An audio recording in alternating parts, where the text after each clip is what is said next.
This is the Mobile Tech Podcast, brought to you by worldpodcasts.com. Now here's your host, Tech Girl, Miriam Joie.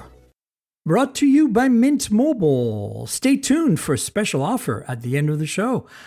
Hi, and welcome to the Mobile Tech Podcast. I'm your host, Miriam Joie, and today is Friday, July 5th, 2024, and I've got the awesome Kevin Nether here with me. Hi, Kevin. How are you, Ninja? I'm doing pretty good. I just saw you maybe a week and a half ago, so I'm still doing pretty good. Still standing, still strong. So I'm here. Yeah, it's good to have you. You know, speaking of, I think we might see each other again next week because Samsung's doing this big thing. Turns out their big event is in Paris, but some of us going to be in New York because you have to play with the devices to keep our hungry audience satisfied. So that's kind of what I want to start talking with you about. We obviously don't know anything about the phones, and then this massive leak comes out. And I'm like, I cannot not talk about this. Like, we have to kind of at least go over it and speculate, right? Because, you know, I feel like Samsung is really excited about the Ring, and I'm also super excited about the Ring. And we're going to find out everything about that next week, right? But the phones, they just haven't even talked about. They seem to not talk about them. So I think we should address the elephant in the room. So I want to chat with you about what your thoughts are on these leaks. Obviously, they're leaks. Who knows if they're true? You know, the leaker, Evan Blass, is pretty accurate. So I figure we've got some good numbers there. Then the other thing I want to talk to you about is because last week, my podcast was essentially with Michael from the New York event. We just talked Razer. Like, all we did was talk Razer. Yeah. So I didn't actually cover anything else, you know?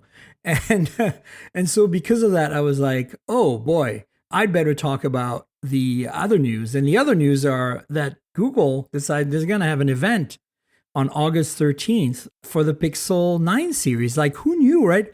So let's talk about that because I'm kind of like excited about it. I love, you know, I'm a Pixel 8 Pro user right now. That's my main phone. I've used the Pixel Fold. I know the Fold is probably not going to be launched then, but I want to hear your thoughts on that. And then, of course, then we have all these weird, strange, fun Chinese phones that are coming out, trickling out, some rumors, some leaks, some things that are interesting.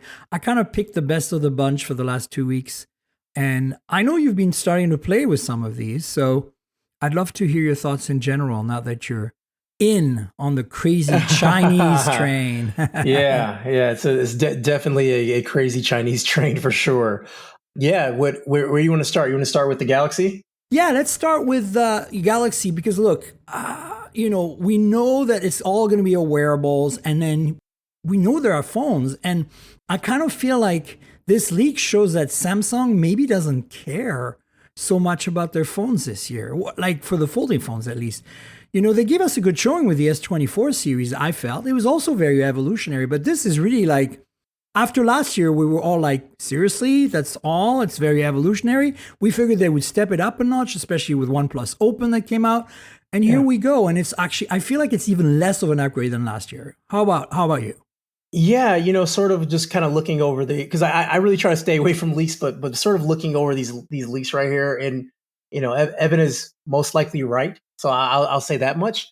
Yeah, it seems like just a small upgrade, like a little bit lighter, a little bit shorter, a little bit wider. Okay, it's a little bit brighter. Like that's it. And, you know, every year, you know, anytime a new phone comes out, we always say that, like, you know, year over year, you shouldn't buy a new phone. Like it's just, it doesn't make sense at a certain point. But now it's like getting close to 2 years now, because when we look at these changes, they're so small. And, you know, Samsung is really big on the wearables. And I am excited for the Galaxy Ring is what I'm actually excited about, because I think this is going to be the first time that a big tech manufacturer made a smart ring. You know, I wear a smart ring now. I've used many different brands, and I do wonder what like Samsung could do if they make one, or like one of these big electronics company actually making one, and not just like a company we've never heard of that has some like, you know, venture funding. Look, I'm with you. I'm a ring virgin. I've never worn a smart ring. So I'm getting, obviously, hopefully a review in it to try out. And I'm really excited about it because, look, I think this is, you know, when Apple Watch came out and it kind of killed Pebble off in a way. You know, I was there. I was at Pebble. I worked there at the time. And, you know, we kind of had a strategy of what we're going to do about it. But we never, like I left before things got too crazy, but the short story is that we couldn't execute on the strategy and compete. And I kind of feel bad for these other competitors in the smart ring field, because I feel this is the same thing happening, or it's about to. We're about to have the same inception moment of the Galaxy ring is going to make smart rings legit. In the same way as the Apple Watch made smartwatches legit. And Pebble was a victim of that. Maybe, hopefully not, but maybe Aura will be a victim of that, and others. I think there's always space for more. But here's the thing. If Samsung does it, Apple's going to do it. It's going to take a bit of time, but they're going to do it, and they're going to do it better, maybe 2 years from now, right? And then it's a big war between the big players. And I wouldn't be surprised then if we start seeing, BBK Group with Oppo, OnePlus do something. Nothing might do something because they're really into the ecosystem and accessories. We're going to talk about some of the CMF stuff in a bit. But I feel like because of that, I'm excited because I'm a virgin. I get to try it, right? Yeah. But I'm also excited that this is a legit company with legit health and fitness tracking on really solid watches and devices already, kind of really taking this to the next level, hopefully. Who knows? Again, I don't know what to expect because I don't even know what the normal rings do. As far as I know, correct me because you're wearing one. It does sleep tracking, heart rate sensing, all the steps and motion stuff that, gives you exercise and all that stuff. It doesn't do notifications, presumably, on these rings, right? Yeah, there's no room for light or vibration motor. And so it's basically like a smartwatch, but without the notification, without the apps, and of course much lighter and thinner, and battery life is probably really good, right? What are you wearing, and how long is the battery life right now? Yeah, so I wore the Aura for about a year or so, and now I switched over to Ultra Human. I'm using Ultra Human right now. I like Ultra Human's ring actually better. I like their app better. I like their not paying $12 a month for your own health data better. Right. But, yeah, definitely. Yeah. But the battery life on this one isn't great at all. I'd say I get around 5 days on this, where the Aura gave me around a week, maybe a week and some change, depending, because the Aura kind of did a low battery mode, like a low power mode, where it gave you less metrics, but also you were able to have it much longer. This thing right here is after 3 days, it's 30% left. You have approximately 2 more days to go. It's very aggressive on it. Now, something that it does that a watch doesn't do is that it gives you more detailed information. So like skin temperature, which is a great way to tell if you're getting sick or if you will be sick, or ovulation and things like that, because your skin temperature changes. Right. So this can predict that you're getting sick. And then also, if let's say your temperature has gone up and then your sleep wasn't good, it would say step back today, you may be getting sick. Here's some things to do. So you get a lot of that stuff and things you wouldn't really think about, especially if you're go. And then, it's the same thing as not having to wear a watch every day, or you may be a person that wants to try different watches or anything like that. This is always on you, which is nice. Now, as far as workout tracking, it's not as accurate as for workout tracking, because I don't think it has as many sensors as a smartwatch would have. Right. So if you are in the fitness space, this is not the best choice. A smartwatch is much better for fitness. But here's overall, the thing, right? Yeah. The thing is, Kevin, you can add a smartwatch to a ring, right? Technically, and this is where I'm very excited to see what Samsung does, because Oura doesn't make a smartwatch, right? No. The one you're wearing, there's no smartwatch either. So you're basically imagine now you're Samsung, you already know how to do smartwatches, and you make a ring, and now they can complement each other for people like Jaime, right, who are super hardcore exercise centric, right? That would be I think a boon. And then you want to sleep, be relaxed, comfortable, just wear the ring, right? And then you want to go to a formal event, and you're just going to wear a classic Rolex or something. You know what I'm saying? No smartwatch at all. I think that, to me, is killer. It's not just, as you said, the differences between the ring and the watch. It's the fact that with Samsung, you're going to be able to have your cake and eat it too. You're going to have the choice of having both.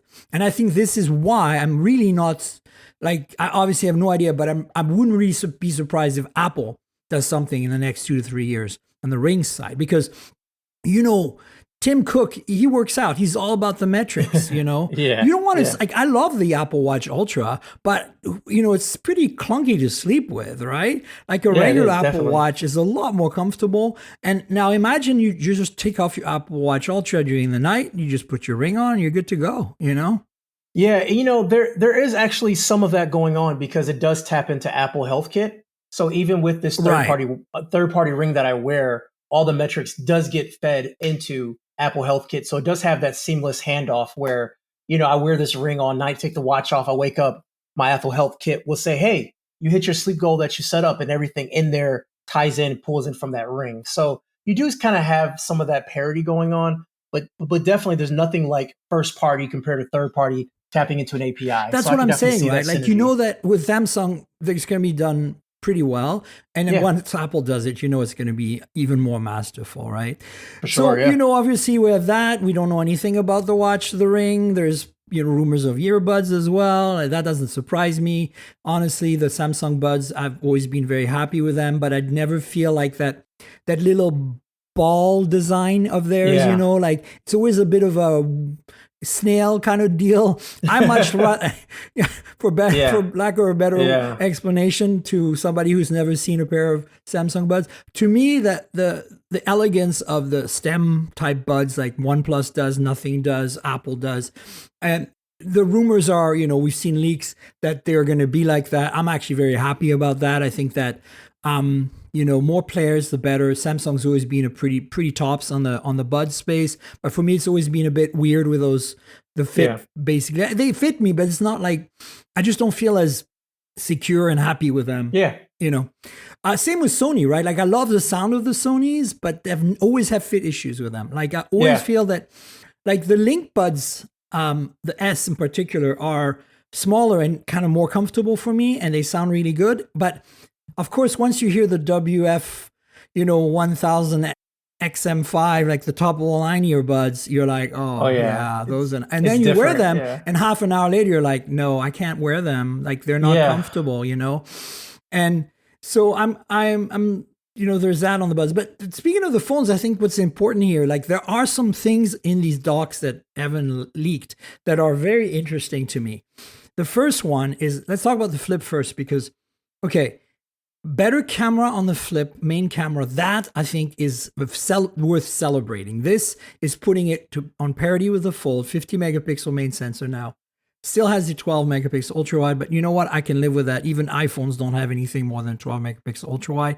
The 50 megapixel main means better zooming because you can do in sensor crop. I think this is going to be a big upgrade for a lot of folks. But the data shows that they have an IPS display in the front, and that really makes me scratch my head, because if that's Yeah. true, like that doesn't make sense. You can't have an always on display anymore. Yeah. And then they're generally thicker, yet the phone is thinner than last year and has a bigger battery also. The specs say 4,000 versus 37.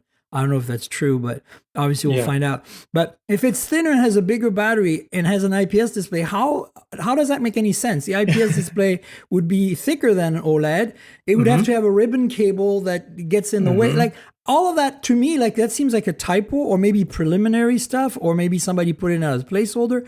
Like it does look like an official Samsung dock, right? So Yeah, for sure. and I don't think obviously Evan just changed anything there. So I'm like, that doesn't make any sense. So we'll find out. But honestly, on those two phones, the only big upgrade is, they're lighter, they're slightly smaller, maybe by like fractions of a millimeter, and Snapdragon 8 Gen 3, which, like what else are you going to do, right? You're Samsung, you always pick flagship chips. More RAM on the Flip. I think the Flip's going to be the big story, kind of like last year where we got that full-on front display, right? But look, Moto just came out, boom, 4-inch display. Entire front of the phone is a display now. There's equal bezels all the way around. Yes, they're bigger bezels. They look like an iPhone, I don't know, like from 2-3 years ago. But who cares? Like they did it. Yeah. They did it. They pulled it off. And they also put a 50 megapixel camera in their phone. So I don't know. I feel like, how do you feel about, like, if these Flip specs are true, comparing it to the Razors that we both had the chance to play with and both have to review right now? Hmm. Yeah. So, I mean, one of the big letdowns for the Razer was the lack of ultra wide. Yeah, So on the having big the one, on the yeah, yeah, plus. Yeah, On the Razer Plus is the lack of ultra wide, and like having a phone like this, is sort of a fun phone, and ultra wide is just a fun perspective to use. I So agree. it does seem like kind of a step back.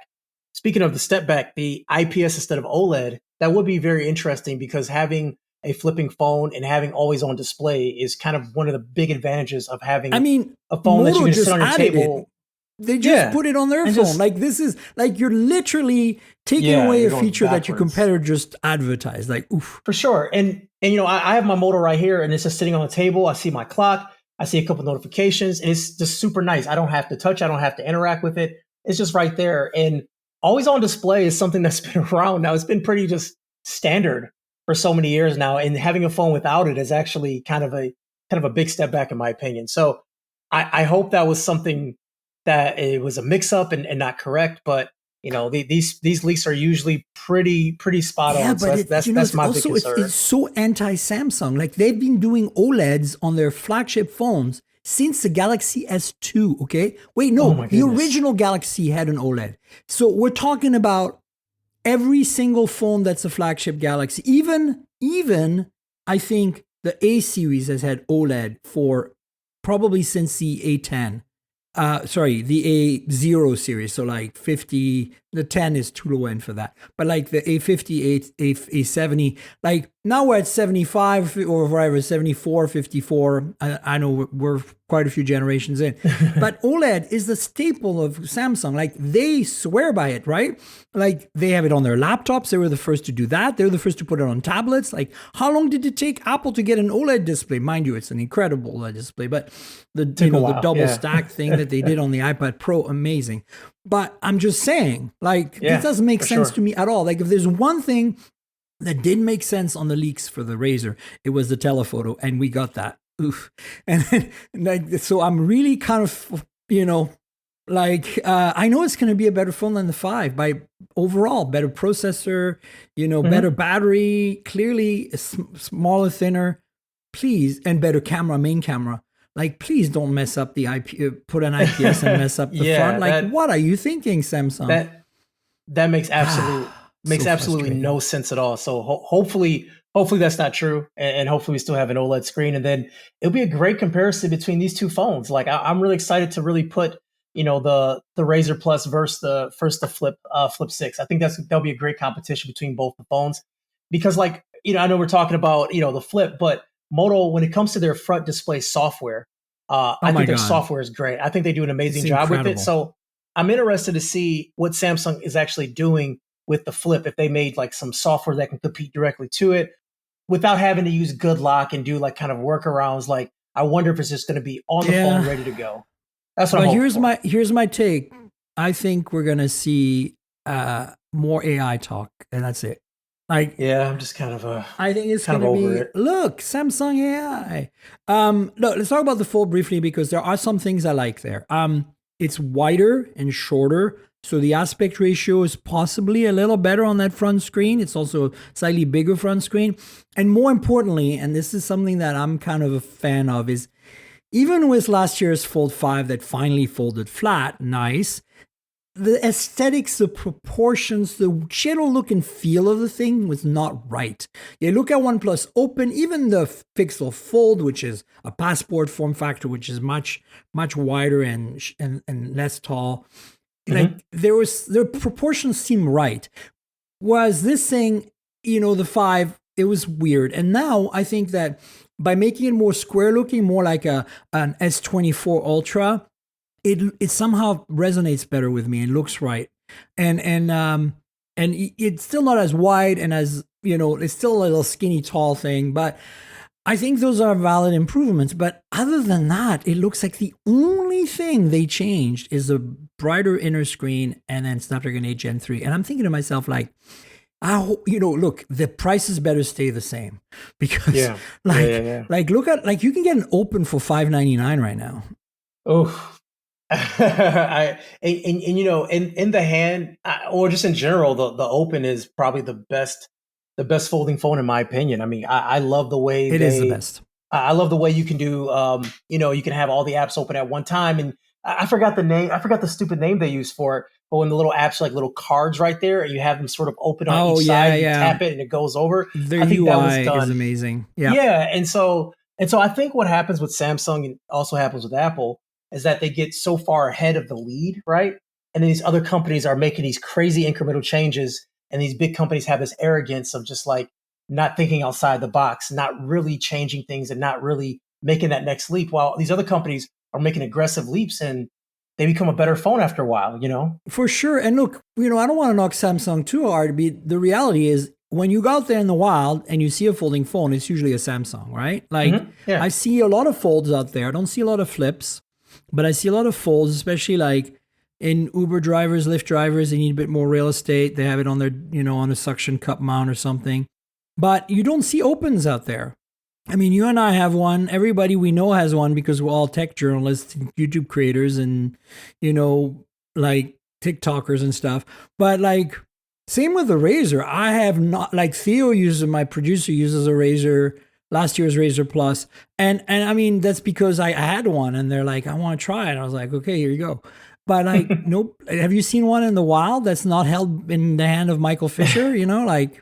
Well, yeah. I mean, to be honest, in the suburbs of Michigan, all I'm seeing is iPhones. To be 100% honest, so Same, not seeing yeah. anything different. But I was gonna say when I am in New York and on the subway, I do see a lot of Pixels, and I do see Z Folds, and I see those a lot. I actually see a lot of Pixels in New York, which I'm very what's very surprised and happy to see too. It's same in the Bay Area here. I mean, you'd kind of think it would be the case, but it wasn't always. Like, in the last 2 years, there are freaking tons of Pixels here. And I think you're seeing that too, like in New York. And I think Google's done something, like, they're doing something right. So yeah. And I feel like a lot of times people buy a Samsung because like the anti-Apple, like, oh, I don't want to have an Apple, I'm going to buy a Samsung, right? Right. And then you see the people that just love Samsung. But what makes a person go out and buy a OnePlus outside of this tech space, right? Like, if it's just a normal casual user, what would make them want to go out and buy a OnePlus phone? Not saying anything is wrong with it, but like, how do they get that customer? How do they capture that person here stateside in America? I don't know, to be frank, because they're no longer carriers. And it's like Moto, right? Like, look, last year's Edge Plus, their flagship, came out just a week or two before we got the Razors. And it was a great flagship. It was finally a flagship that I felt like, hey, Moto, there's nothing to complain about. Even the cameras were okay. And then they did the Edge in the fall, right in the middle of like the Pixel, the iPhone, like the Open. It got drowned. I don't know if you even got a review in it of the original Edge last year. Oh my God, Kevin, it was such a good phone. It just flew under everyone's radar. This phone was like basically totally a OnePlus 12R competitor. Like totally. Like, the only thing that was kind of like could improve was the chipset was a little weak. It was like a MediaTek, but like the camera was good. It took good photos, metal frame, wireless charging, beautiful OLED display, $500.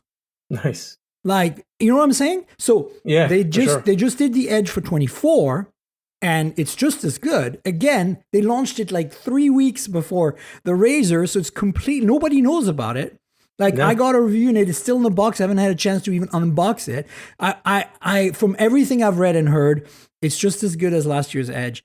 The only thing that they compromised on for price is it's a plastic frame instead of metal, but it has a better processor, so I'd rather take that.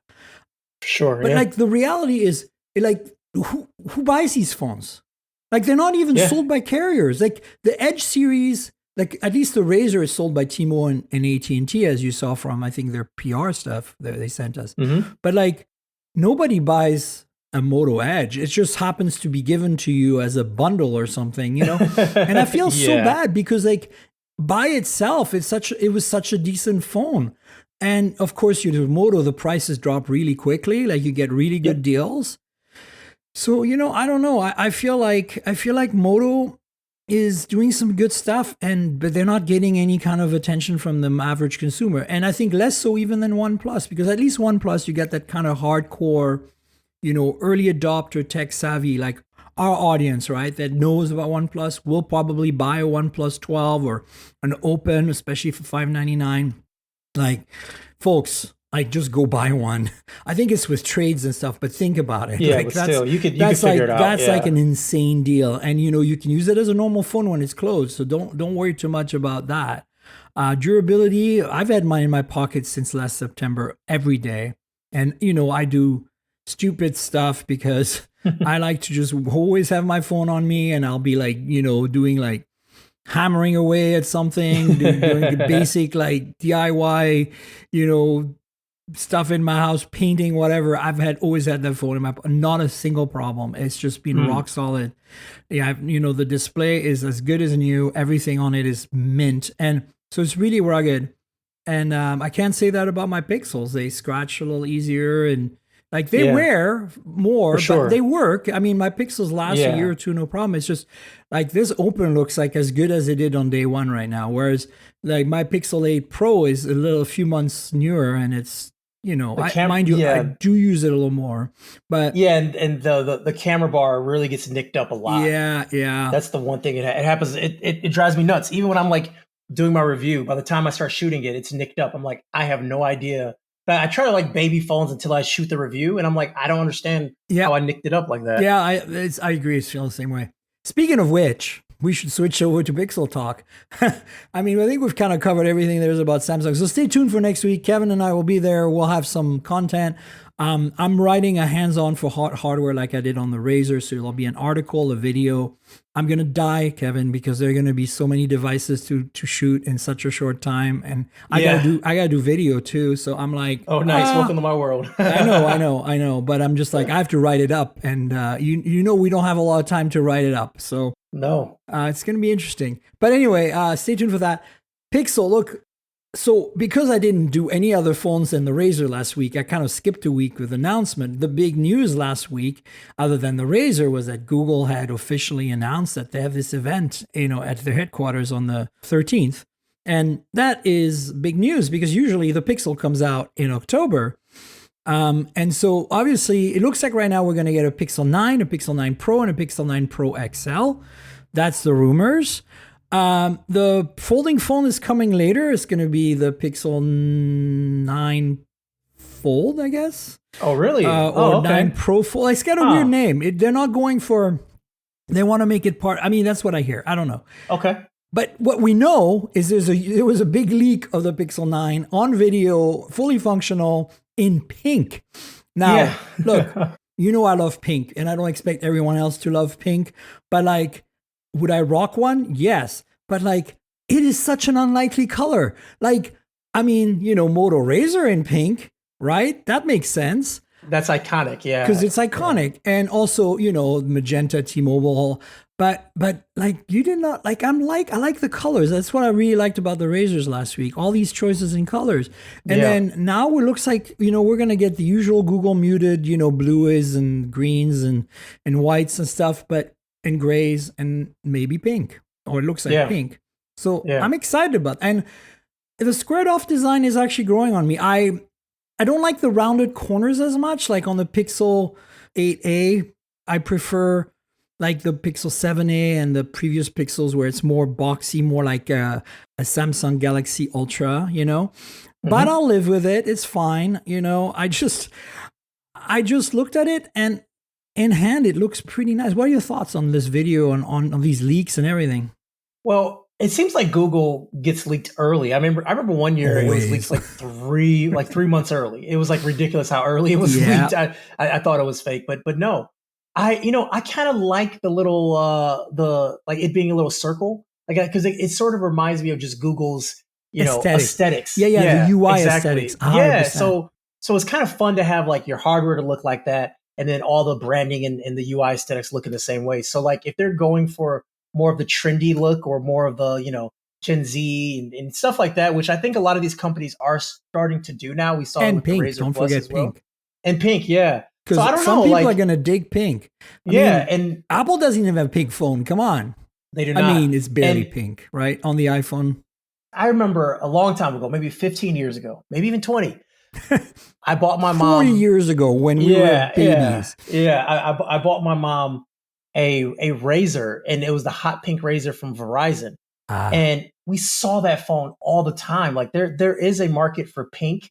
And a lot of the tech stuff, in my opinion, is getting bigger and bigger, which makes it harder for a lot of females to carry, or people who wear really tight skinny jeans to like carry phones. Like it becomes less and less convenient. So kind of having a little homage back to like, hey, you know what? We're sort of thinking about you in kind of a way that a tech company can do by making things smaller and using things that are traditionally designed for different people, and just kind of like making people feel inclusive with that color, in my opinion. I really do like that, because I've seen my mom told me, she said, wow, that pink is calling my name. Like she instantly wanted that phone. And then I was like, Mom, sorry, it's not an iPhone. And she was like, never mind.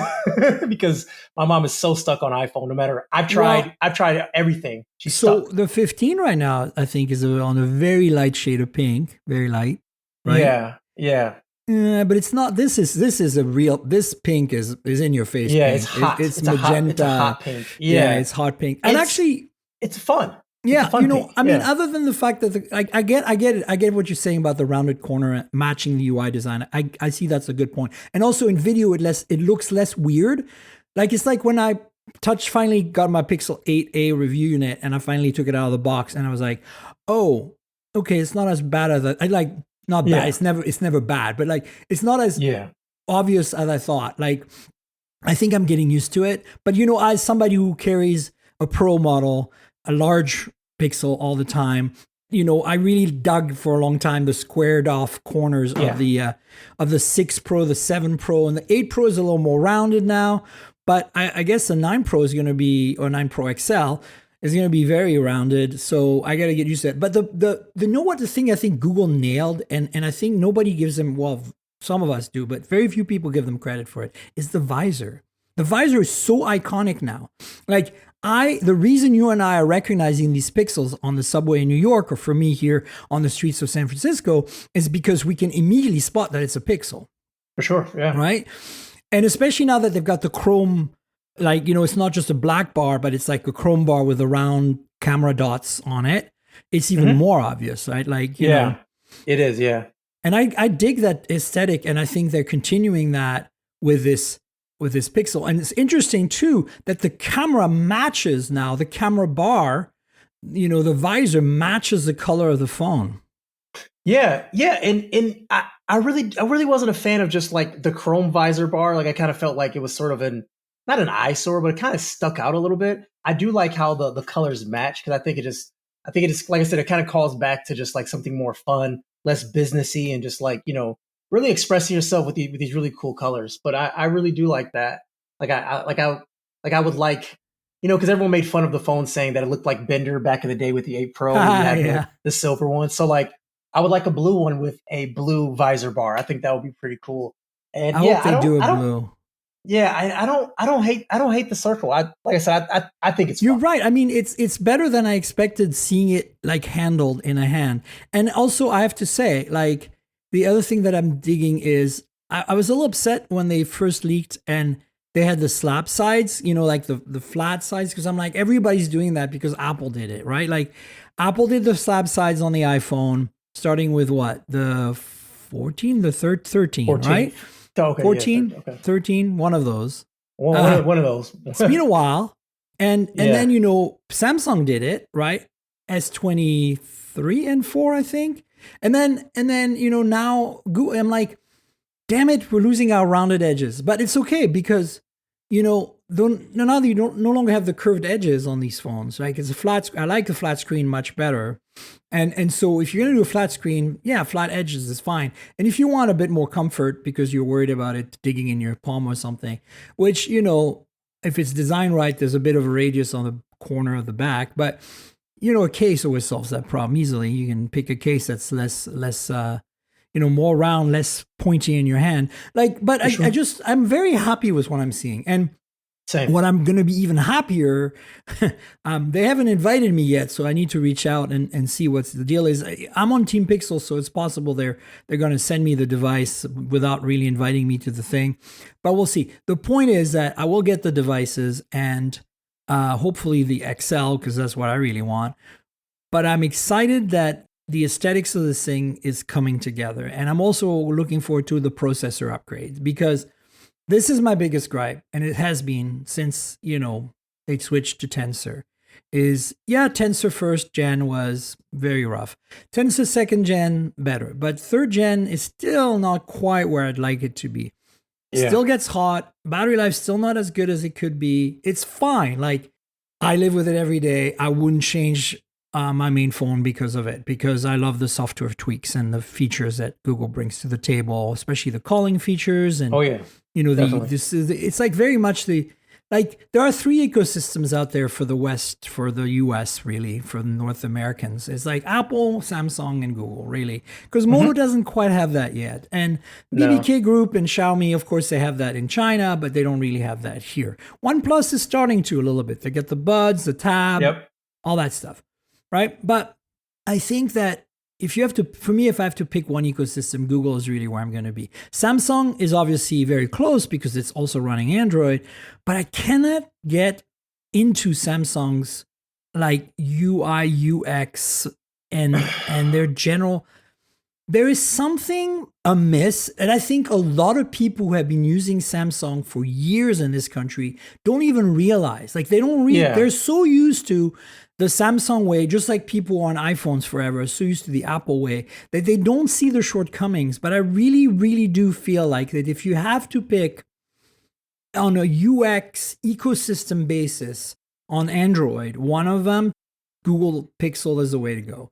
And that's a personal preference. Like, if hardware-wise, of course, I'd take an S24 Ultra that was a Pixel. Like, in terms better processor, I think better cameras, even the hardware. Like, imagine the hardware of the Galaxy S24 Ultra with the camera software of the Pixel. Like, no brainer. What was that called back in the day where you could buy the phones that had like stock Android on it? What was it, Pure or... It was something a long time ago. Silver or Google something. Google Play Edition.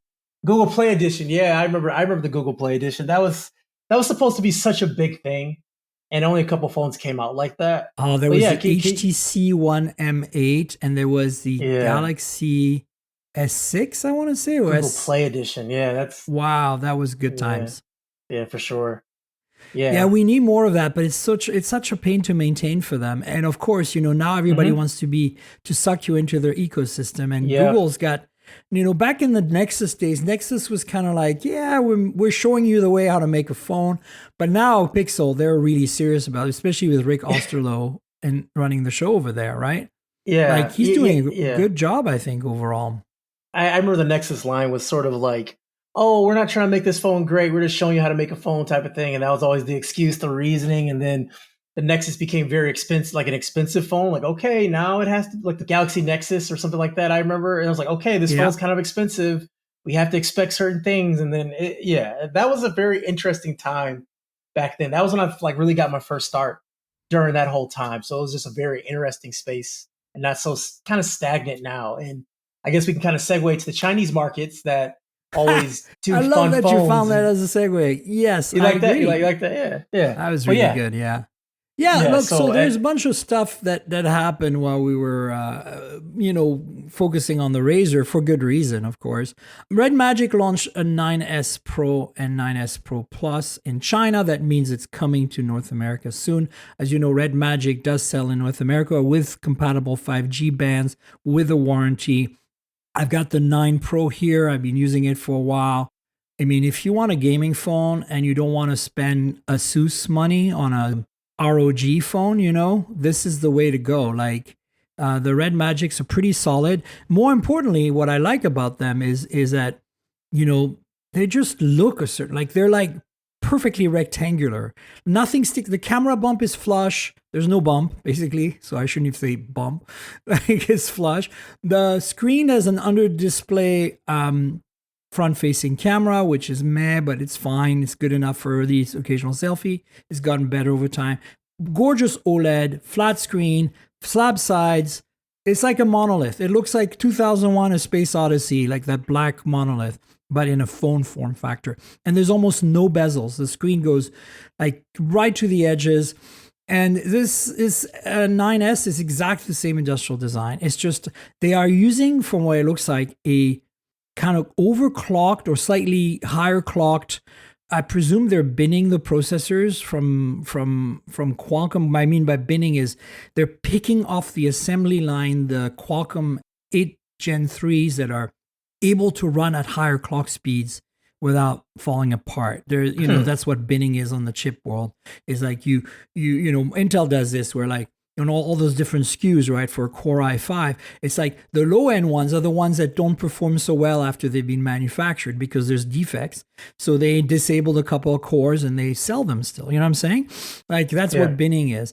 And so this 8 Gen 3 looks like a bespoke bin version for RedMagic. It's slightly faster than the regular. It's kind of like, the 8 Gen 3 for Galaxy, right? That's a bin version as well that Samsung gets on the S24 and is probably going to get on the Flip and Fold. And so that's basically the only news. There's very little there that's different from the 9 Pro and 9 Pro Plus, just the binned faster processor. And, I have to say, having played with the regular 9 and 9 Pro, I mean, it's been interesting because the first time, I have them every year. And so I always review them and especially do like tests on sustainable performance, like how long can it run a game without losing its mojo. And that's why there's a 20,000 RPM fan. Now it's 22,000 on this one. But without the fan, usually these phones have such good thermals to start with that you lose only like 99. You go down to 99% performance after 20 minutes or so. Oh, that's amazing. Whereas with the fan, you stay at 100 the whole time. But there's a 9 Pro that I just had.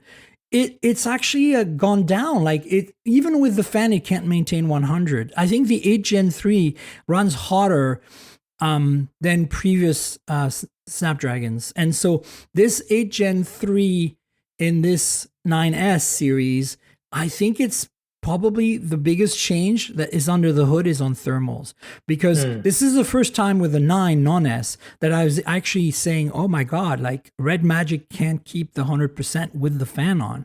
I've never seen that before. And so I think that what they did here is, they're like, we can do better than this, and so they're just going all out and coming out with this, overclock slightly improve. And I think they talk about this here, that it's better cooling. Yeah, and the battery is even bigger. So the one I have is 6,000 milliamp hour. This is 6,500. My goodness. The Chinese model gets the Plus is China only. I think it gets a slightly smaller battery that charges faster. So you pick your choice. Snapdragon is synonymous with overheating, and that's been the fact for many years. It happens so much that manufacturers are always building these vapor cooling chambers inside their phones now. And, OnePlus built one that's great. And, it really prevents it from overheating, especially on the 12 series. And then, it's on the Open. And then also Samsung has their own vapor cooling system, or, whatever they Everybody call it. does it. You have to, it's the only way. Yeah. But it's just very interesting that thermals become it's been such a hot topic. That was such a hot topic lately. I love it. That was a good one. To the top of the list. It's just very interesting that we're still dealing with it. It is, I guess, what I'm getting at. Well, this is my theory. I've been talking about this on a few shows ago. I think the 8 Gen 4 is going to be even hotter because of those new cores that they're using. It's going to be sharing the Orion cores from the Snapdragon X PC processors, and I think that we're going to see incredible performance improvement, but at the cost of battery life and thermals when those cores kick in.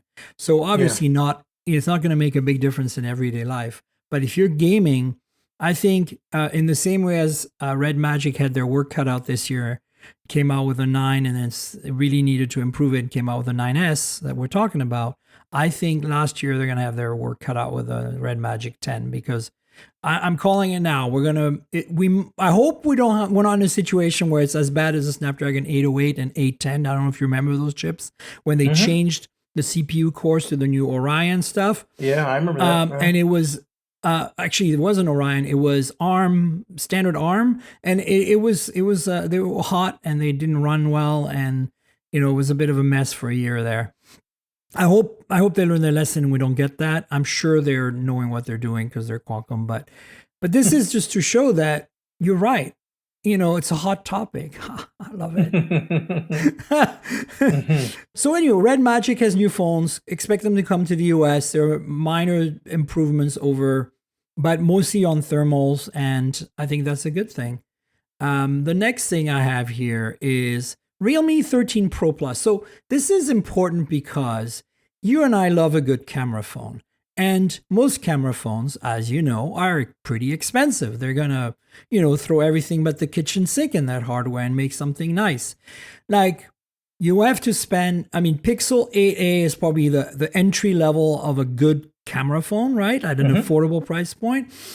Even the 12R from OnePlus cameras, the main sensor is okay. The rest is not that great. You kind of have to go up from there, right? So what's exciting about the Realme number series, like the Realme 13 Pro, 13 Pro Plus, these phones, is that every 6 months or so they come out with a new one. Like we just got the 12 Pro Plus like not that long ago. And what's interesting about these phones is that they are very affordable, good camera phones. So like $350 in China, $400 in the rest of the world in India. And to give you an example, like the previous one, the 12 Pro Plus, had a 50 megapixel main sensor Lydia, similar to the one that's in this one. And it had a 64 megapixel 3x telephoto, the same one as in the OnePlus Open. Oh, wow. And then that's a good one. Then it had just an 8 megapixel ultra wide. But for $350, the main sensor has OIS, OLED display, some kind of mid-range Qualcomm chip. Like these are decent phones. Very decent, they're really optimized for imaging though. So the 13 Pro Plus, usually they don't come out with two of them in a year. So it was a bit weird. I was expecting the 13 Pro Plus to come out like October, November-ish, but because we just got the 12 Pro Plus in January. And then the 12 Pro and the 13 Pro are slightly lesser versions of the same thing. But this is interesting, and that's why I brought it in, because I'm like, okay, they've changed the telephoto to a 50 megapixel. It looks like it's similar to what we have on the OnePlus 12 this time, that 50 megapixel 3X. So here you have a phone that costs like $350 to $400 that has an incredible, and they have a brand new Lydia sensor on this thing for the main sensor. It's like really high quality, low light performance on the main sensor with OIS, and then they have a 3x telephoto folded periscope with OIS as well. And then, you get a kind of a matte 8x, ultra wide, but for that kind of money. And then, of course, the big thing is their hyper, processing engine, whatever AI based thing that they're like kind of like rah-rah-rahing about here. And it's I've seen it on the GT series, this processing engine, the HyperImage Plus, and I think it's it's using AI to kind of fix like detail and crispiness, as it were, of your images, and it works. It's cool. It's great. I appreciate it, and so I'm looking forward to getting. I'm probably gonna get one of these. I just feel like for this price, I have to check it out. It's like, how low can you go and still make a decent camera phone? And the only thing about those software tweaks, especially for Chinese phones, and especially me being African American, is just it tends to lighten skin tones, which is something that I understand, like regionally, like some people want that, but it's a problem. You can never turn that off though. Even when you turn off beauty mode, and that's a whole nother can of worms. Oh my God, their beauty mode on Chinese phones is amazing, isn't it? Yeah, I look like a porcelain doll at that point. But even then though, there should be a way to turn that off and just turn on true skin tone or something like that. And so something like that always rubs me the wrong way, especially when looking at the camera. Obviously. For me. For sure. And rightfully so. Yeah. Especially when you see what Google's done with Pixel and Apple's doing a better job, Samsung's doing a better job.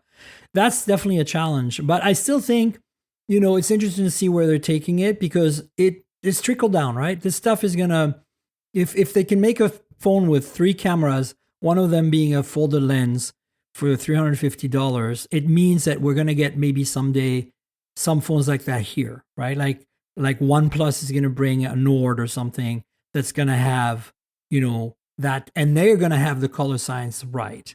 I know. How do you feel about OnePlus's processing?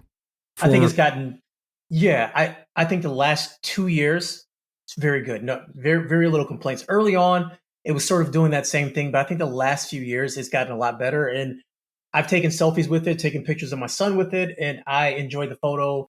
Didn't think they did any weird lighting. So yeah. So that's what I'm saying. I think that if this Realme 13 Pro Plus tech trickles down to a cheaper OnePlus, we're going to benefit. And that's why I'm excited about it. But yeah, I totally hear your complaint, and it's super valid because, like, come on, like you gotta keep you gotta keep things real. Like, that's all I'm asking. Yeah. But I know China wants everybody to be, AI modified when they take a photo, especially of people.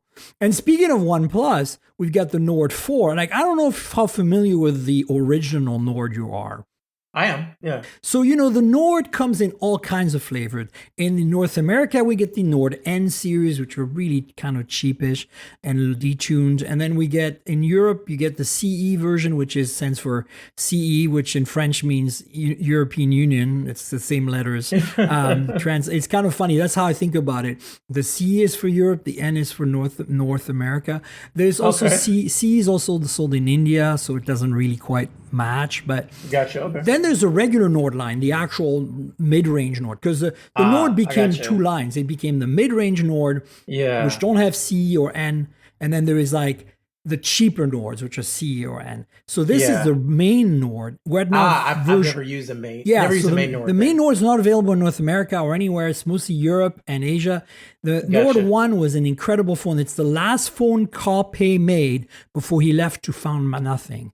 And it was like unbelievable specs for the money. Like, it was just like, at the time when I reviewed it, I was like, they got to lose money on every phone they make. And that's probably why he left, because he's like, I want to do something like that, but on my own. And that's basically, look at Phone 1, Nothing Phone 1. That was basically Nord 2.0 for him, right? Then, of course, they did a Nord 2 at OnePlus and a Nord 3, and they were all really solid. But this Nord 4 looks really interesting because you remember how the HTC phones had like a solid metal back, like how before you went to glass, it was unibody metal, but like a MacBook, like the whole thing was metal. Oh yeah, they're doing this again. Look at the phone. It looks great. So there's a bar at the top where the camera is, that's glass, because you need to have the antennas and the NFC and all that other stuff. But the bottom, like 3/4 of the back, is metal. And there's matching color and patterns. These are teaser images from OnePlus or leaked images. And you can see also some actual leaked photos that can really show, like that third photo in the GSM Arena article that I will link to. You can really see how there's a metal frame and it kind of turns into the back right below the camera pod, right? Yeah. So I think not only that, but what's also interesting, so design is pretty cool. But then the specs are also really interesting. And OnePlus seems to be going, and also a lot of BBK Group phones are moving away from using stupid 2-megapixel sticker cameras like for macro and stuff to actually just putting two cameras, a good main sensor and an ultra wide. And that's, I think, what we're seeing here. Yeah. Rumors are Snapdragon 7 Plus Gen 3. That's always been the case with the Nord, so it's been a mid-ranger. So, it's going to have an OLED screen, fast charging, large battery, everything you'd expect. So I'm excited about it because the Nord holds a special place in my heart, the original. And, I got the Nord 2, but I never got the 3.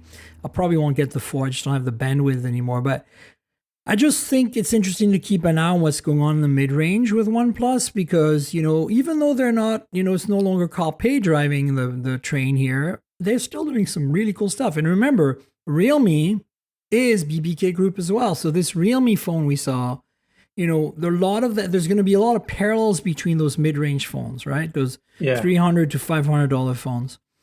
And what are your thoughts on Nord and the branding and all that and where they're going with it? Well, you just blew my mind, to be honest. I knew nothing of any of that. I just knew the Nord N series and I knew nothing else. So I always felt the Nord phones were really good budget. Well, the Nord N series were budget phones, but for my liking, they always felt cheaper than something I would personally use. So it's just always one of those things where like I wouldn't see myself using it, but for the specs, for the money, even though the build quality wasn't great, a little squeaky at times, there's like a little things that makes the phone not seem like a well-built phone. but for the specs, for the money, is like it's still really hard to beat. But it just goes back to that whole thing, like who's buying this phone over a Pixel A series? Like how do you? Nobody. I mean, How do you can't do even that, you know? compare. I feel like the Pixel A is still a mid-range phone, whereas the Nord N series are budget phones, and like, Gotcha, they compete yeah, with yeah. Moto G, right? Like plastic build, yeah. blah blah blah. Like I think when Nord came to North America, like that's why the N series exists. The Nord N is because it's really specific to our market. It's designed to cost a little more than something equivalent from Realme or Oppo in India would, right? Because there the prices are cutthroat. So basically what I'm saying is that we're getting $300 Nord N series, right?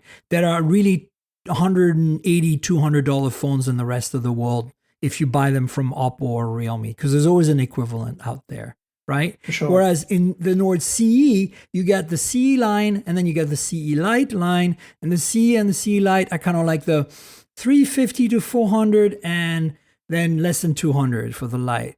And then, whereas the Nord is like 550, 600, right? And then you've got the regular one. So think of the 12R as kind of being just past normal Nord.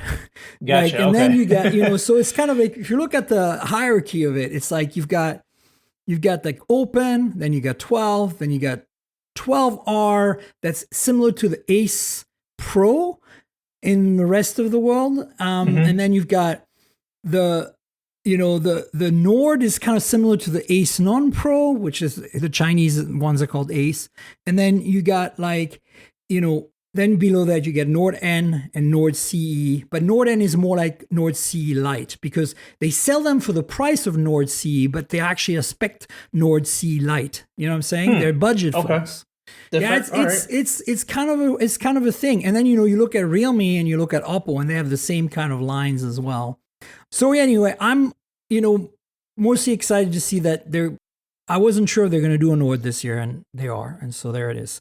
But you know what I'm really excited about talking about Carpe, and what I mean, Nothing. Everybody loves Nothing, right? Sure, yeah. And the 2A was a really solid phone for the money, right? Well, guess what? I think that I'm not sure how Carpe is going to pull this one off, frankly, because if this phone is as good as it seems, the CMF Phone 1.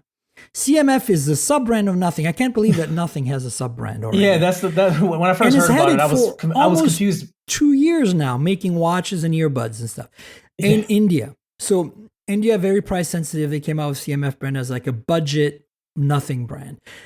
And CMF stands for color, materials, and finish, right? It's kind of like fun play on the industry. But they're coming out with a phone. We've seen lots of leaks. I've been covering like hell in the podcast for weeks now. I ran into Jane, the head of PR for Nothing in New York. We talked by email, but I just ran into her, and she's got one coming for me, not right away, but because it's not US market, but the CMF Phone 1 will be coming in my hands, and I cannot wait because they seem to be undercutting in price the Nothing Phone 2A, and it's almost as good. It's probably the same. Like, I'm like, goofy. how? Yeah. How are they doing this? Yeah. And then look at this design. We finally got to see a live image of the front leaked, but that's not the important part. CMF or Nothing has actually posted photos of the industrial design of this thing. And come on, can you not, like, this is unbelievably cool looking. That is cool. What is that? What is that little notch? Is that like for a key ring? Like a carabiner clip or something? Yeah, so like there's a screwdriver in the middle of that image where you see the black one. The back panel screws onto the phone and you can change it. That's cool. what people are what's the word? Are presuming is happening. And then of course that round thing at the bottom right corner of the phone is attached to the case part, and it can be removed as well and replaced with, as you can see, a kickstand or a lanyard or like what looks like maybe a battery pack or something. That's pretty cool. It's like very teenage engineering in its design, right? Because they partner with them. And I don't know, and the specs on this are unreal. I don't know if you heard, 6.67 1080p AMOLED 120 hertz display. This is a $200 phone. $250 at most. Oh, man. Yes. That's awesome. 50 megapixel main camera. No, we're not sure it has OIS. Remember, the 2A still has OIS, so maybe they'll cut that out. But it won't have an ultra wide. It's probably just going to be a 2 megapixel macro or something in the back. But like the bottom line is, it's also got a Dimensity 7300 according to the leaks. Listen, that's the processor in the Razer Minus on a $220 phone. Wow. See what I'm saying? That's amazing. Yeah, that's cool. Like, I mean, just the design by itself is cool. Like I want to check it. I just want to feel it. I want to check it out. I want to do something with it. This is very cool. Well, that's why I told Jane, like, please hook me up. Because this is going to be like, I don't know. Like, I don't know how does nothing make money? Like, it's like, oh, amazing. Yeah. I wonder how a lot of phone companies make money sometimes when no one's buying them. Well, the thing is, Carl knows the business really well. You know, he was at Oppo and then OnePlus and then nothing. And, you know, like he knows his stuff. He knows how to make a profit. He knows how to do the supply chain game like Tim Cook does. I just kind of wonder like how it can be profitable for him, for his company, or maybe he's got a long runway because he's got tons of investors. He's trying to establish the brand and maybe get acquired. That's the only thing I can think of, because when do you see nothing phones in the wild? Maybe in India you see them. Like even Europe the uptake hasn't been super strong. And then CMF, like now you're talking niche of niche here, right? Like, I mean, as much as I dig it, I'm like, how is this working for nothing, you know? Anyway, I wish them luck. Sure. I love what they're doing. Carl is a genius, so. Honor Magic V3 is starting to leak. It's the ultra thin folding phone from Honor. So the V2 last year was the thinnest folding book style phone ever made, and it still is today. Nobody's matched it. And then of course they did a Porsche edition, Porsche design, and now we're looking at the V3, the next gen, which closed. I don't know if you link. The link I've got here, if you click through it and you go to the link in there, the first sentence it says, we already saw the phone in orange. If you click on the phone in orange, there's a photo there that shows you how thin the phone is. Yeah. It looks like it's thinner than a Galaxy or a Pixel. Yeah. So I saw the V2 in Barcelona my first time getting a chance, and it's just like, it's eerily thin. Like it shouldn't be this thin type of thing. You know what I mean? So yeah, this is super cool. I mean, it's amazing engineering. Yeah, that's, I mean, just for like, can they pull it off and still have decent cameras in there? Because that's the thickness problem. Like, their Honors get some really good engineering chops. The always thing that always makes me feel kind of meh is the software. But like overall, I think I'm excited and impressed about it and looking forward to it. And also those colors are hot. Like, it's pleather, I think.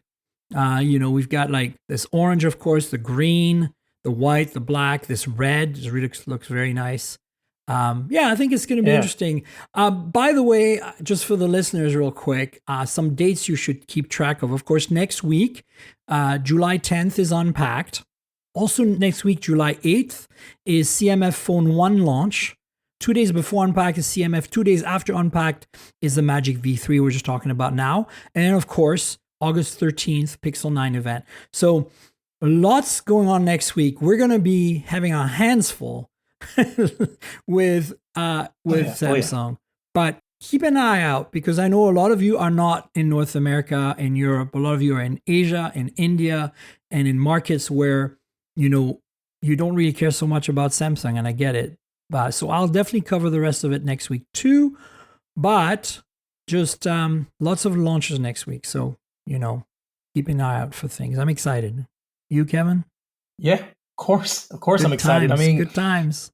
What I like about Apple, what I like about Samsung, like they're like the thought-provoking companies, right? They do something new and then the market tries to react to that, right? Or you can see Apple or Samsung reacting to the market. So you always get to see something more fleshed out, something that has a funnier name to it, or something that is like hyped up. It's just, for me as a person that loves tech, I'm always super excited to just see what the big companies are doing, and being able to cover it is just like a dream come true for me. So really, I always look forward to it.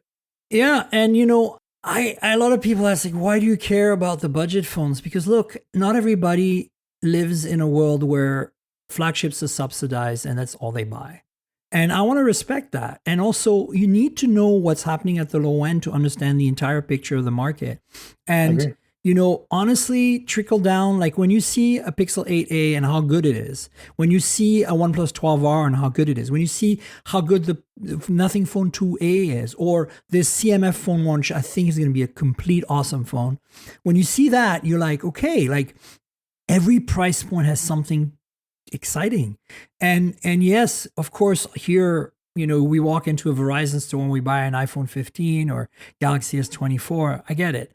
But like, not everyone can do that. Not everyone, even in North America, in the US, can do that. There's a lot of people who walk into a prepaid store and get like some kind of cheap, Moto G, right? Well, imagine if they had the ability to buy a Realme 13 Pro Plus for the same amount of money. They would work here, 5G would work, and they would actually have a better experience, So I think this is kind of why I'm excited about these cheaper phones and also the weird phones from China, because eventually that stuff comes to us in some way or another. And we all benefit, and it drives the whole industry forward. I kind of agree with Michael Fisher that, phones are not as much fun as they used to be in some ways. But I kind of feel like when you see the CMF Phone 1 design, phones are fun.